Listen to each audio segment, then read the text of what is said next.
திருச்சிற்றம்பலம். எழுமின் விழுமின்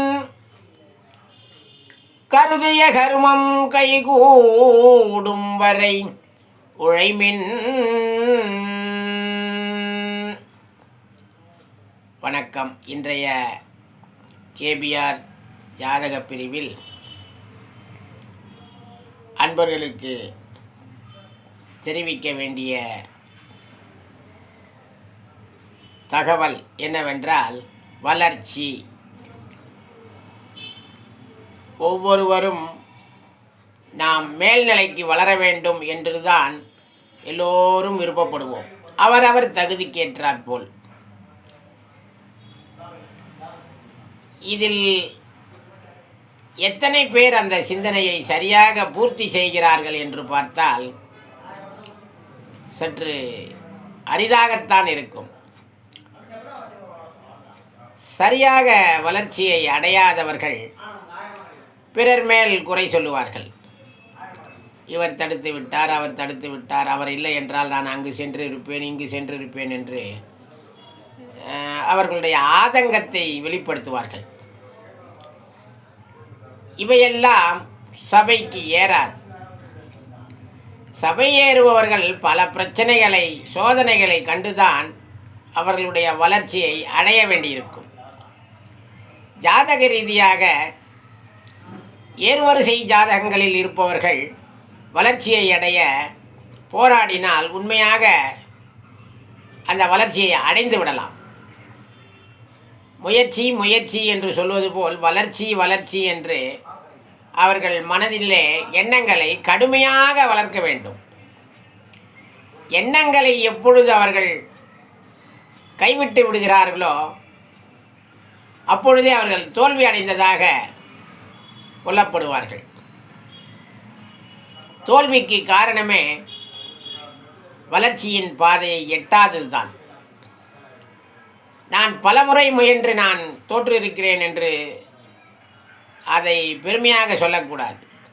பலமுறை முயன்று நான் வெற்றி பெற்றிருக்கிறேன் என்று சொல்வதுதான் ஒரு சரியான மனிதனுக்கு அடையாளம்.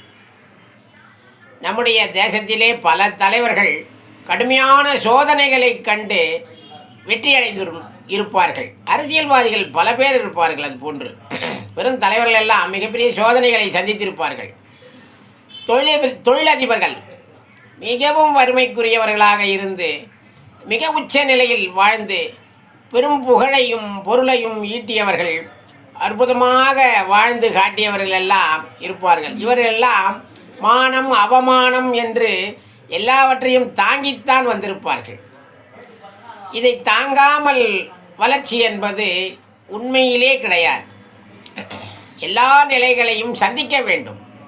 சந்திக்கக்கூடிய மன தைரியம் மிகவும் யாருக்கு இருக்கிறதோ இவர்கள்தான் அந்த வளர்ச்சியில் முக்கிய பங்காற்றி வளர்ச்சியை பெறுவார்கள்.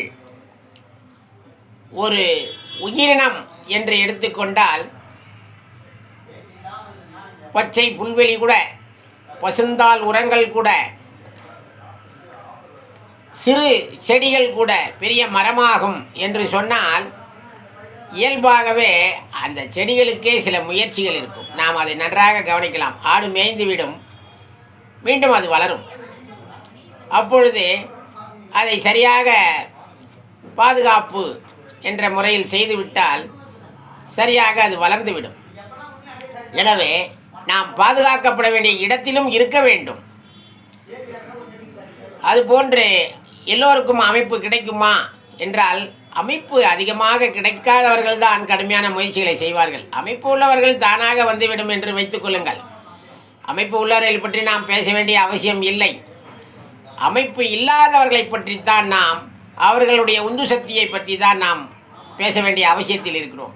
எனவே நிறைய செய்திகள், நிறைய தொழில்களுக்கு, நிறைய செய்திகளுக்கு, நிறைய மாற்றங்களுக்கு முயற்சி என்பது இன்றியமையாதது.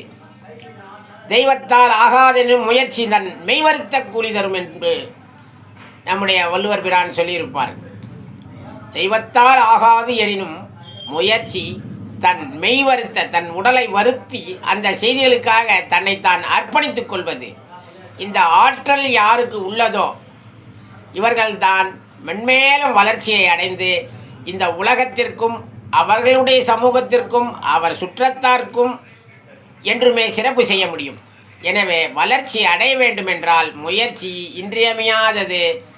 விடாமுயற்சி மிகவும் வளர்ச்சிக்கு அவசியம் தேவை. எனவே அன்பர்கள் முயற்சி என்பதை வெற்றி பெற வளர்ச்சிக்கு பயன்படுத்த வேண்டும். வளர்ச்சி வளர்ச்சி வளர்ச்சி என்று சொல்லிவிட்டால் போதாது. வளர்வதற்குண்டான வேலைகளை செய்ய வேண்டும், வளர்வதற்குண்டான சிந்தனைகளை செய்ய வேண்டும். இவரெல்லாம் ஒரு சராசரி மாணாக்களாக இருந்தாலும் சரி, சிறார்களாக இருந்தாலும் சரி, நன்றாக உணர்ந்து கொள்ளுங்கள். பெற்றோர்கள் சொல்ல வேண்டியது காலை 4 மணிக்கு அவசியம் எழுந்திருக்க வேண்டும். என்ன காரணத்துக்காக எழுந்திருக்க வேண்டும் என்றெல்லாம் கேட்கக்கூடாது. அந்த அதிகாலை பொழுதிலே எழுந்தால்தான் சிந்தனையை சரியாக முறையில் வேலை செய்யும். இது போன்று யார் எழுந்து தன்னுடைய சிந்தனைகளுக்காக இறைவனிடம் பிரார்த்திப்பது அல்ல என்றால் அதற்கான பணிகளை ஆக்கப்பணிகளை செய்வது, சிந்தனையை செலவிடுவது என்பது இருந்தால்தான் இவரெல்லாம் வளர்ச்சியை பெற முடியும். 8 மணி வரையும் தூங்கிவிட்டு ஏதோ நிறுவனத்துக்கு வேலை செய்வது போல் நான் முயற்சி செய்தேன் வளர்ச்சி அடையவில்லை என்று சொல்பவர்களெல்லாம் ஏற்றுக்கொள்ளவே முடியாது. உடலை வருத்த வேண்டும், மனதை வருத்த வேண்டும். இந்த ஆன்மா அதற்காக முழுமையாக செலவிட வேண்டும். இகபர சுகங்களை வீழ்த்தினால்தான் நம்முடைய வளர்ச்சியை நாம் எட்ட முடியும்.